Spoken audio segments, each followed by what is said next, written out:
आता पेट्रोलचा खर्च विसरा, घरी आणा इलेक्ट्रिक स्टायलिस्ट इलेक्ट्रिक गाडी। 100% भारतीय बनावटीची इलेक्ट्रिक्स ईव्ही इलेक्ट्रिक गाडी आता उपलब्ध। 5 वर्षांची वॉरंटी, आकर्षक कलर्स आणि स्पोर्ट्स डिझाइन। एकदा चार्ज करा आणि 100 ते 140 किलोमीटर पर्यंत रेंज। अत्याधुनिक सर्व्हिस सुविधा, लोन सुविधा सुद्धा उपलब्ध। आजच भेट द्या साई मोटर्स, किसान चौक, इचलकरंजी। संपर्क 93 73 27 57 52 किंवा 0230 299 77 66।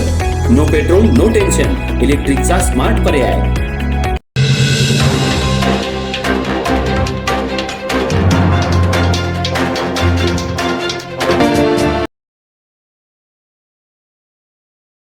इचलकरंजी शहरातील कापड व्यवसायातील व्यवहारातून विश्वास संपादन करून तब्बल 2,95,63,833 रुपयांची फसवणूक केल्याप्रकरणी सुरत, गुजरात इथल्या एका व्यापाऱ्याविरोधात शिवाजीनगर पोलीस ठाण्यात गुन्हा दाखल करण्यात आलाय।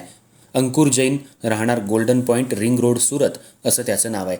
या प्रकरणामुळे वस्त्रनगरीतील कापड व्यापार क्षेत्रात पुन्हा खळबळ उडाली आहे। याबाबत श्यामसुंदर नारायणदास दरक, वय 57, राहणार अयोध्यानगर, कापड मार्केट परिसर, इचलकरंजी यांनी फिर्याद दिली आहे।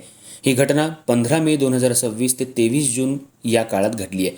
पोलिसांनी दिलेल्या माहितीनुसार संशयित आरोपी अंकुर जैन यानं श्यामसुंदर दरक यांच्याशी दूरध्वनीद्वारे संपर्क साधून आपण कापड खरेदी विक्रीचा दलाल तसंच व्यापारी असल्याचं सांगितलं।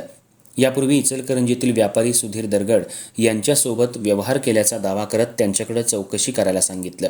त्यामुळे दरक यांचा त्याच्यावर विश्वास बसला। यानंतर जैन यानं विविध फर्मच्या नावानं वेळोवेळी कापड मालाची खरेदी केली।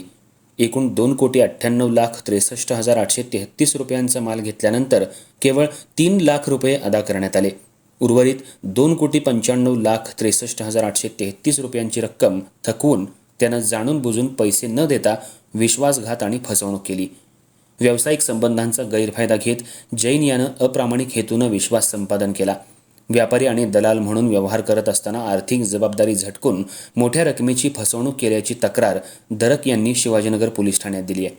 कापड व्यापाऱ्याच्या व्यवहारातून विश्वास संपादन, विविध फर्मच्या नावानं माल खरेदी, 2.98 कोटींचा माल उचलला, फक्त 3 लाख रुपये अदा, 2.95 कोटी रुपयांची थकबाकी, सुरतच्या व्यापाराविरोधात गुन्हा दाखल।